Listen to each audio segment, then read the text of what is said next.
Finally, we get to the moment when Harris gets destroyed. So Harris has sort of been sitting in the background. She starts off the debate. She basically gets clocked on healthcare.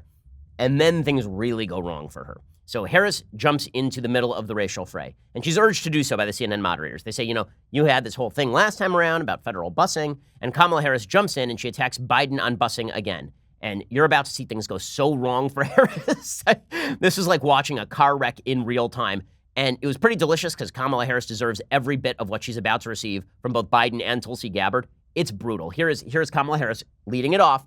Remember, she started it. She did not. When you start a fight, you got to finish the fight. She started the fight. She did not finish this fight. Here was Harris going after Biden. When Vice President Biden was in the United States Senate working with segregationists to oppose busing, which was the vehicle by which we would integrate America's public schools, had I been in the United States Senate at that time, I would have been completely on the other side of the aisle. And let's be clear about this. Had those segregationists their way, I would not be a member of the United States Senate, Cory Booker would not be a member of the United States Senate, and Barack Obama would not have been in a position to nominate him to the title he now holds. Okay, so without federal busing, Barack Obama wouldn't have been president? Sure.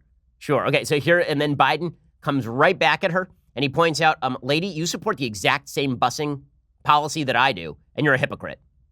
When Senator Harris was the Attorney General for 8 years in the state of California, there were two of the most segregated school districts in the country, in Los Angeles and in San Francisco. And she did not, I didn't see a single solitary time she brought a case against them to desegregate them. Secondly, she also was in a situation where she had a police department when she was there that, in fact, was abusing people's rights. Okay, so Biden sounds a little slow on the attack, right? So this is a damaging moment for Harris.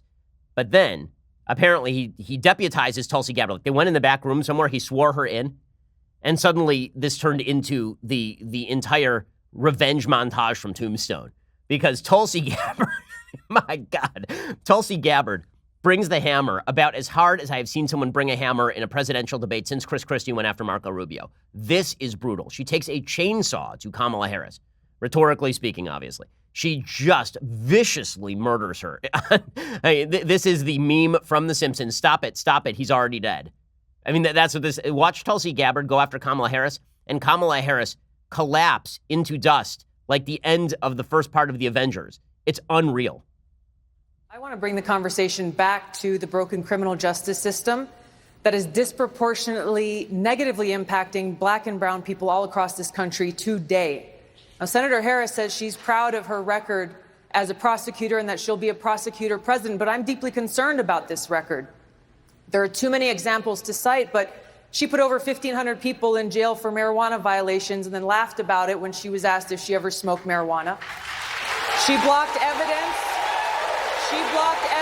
that would have freed an innocent man from death row until the courts forced her to do so. She kept people in prison beyond their sentences to use them as cheap labor for the state of California.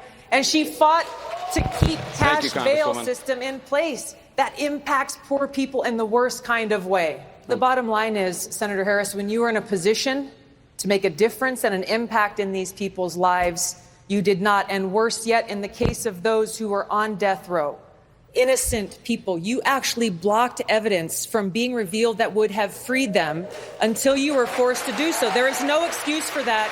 And the people who suffered under your reign as prosecutor, you owe them an apology. Oh, oh no.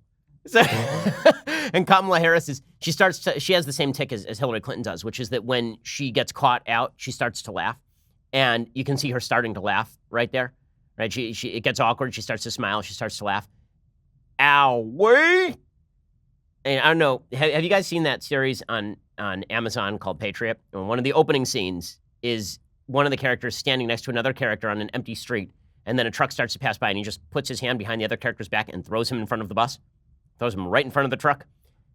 Tulsi Gabbard to Kamala Harris. Ow, wait. Brutal.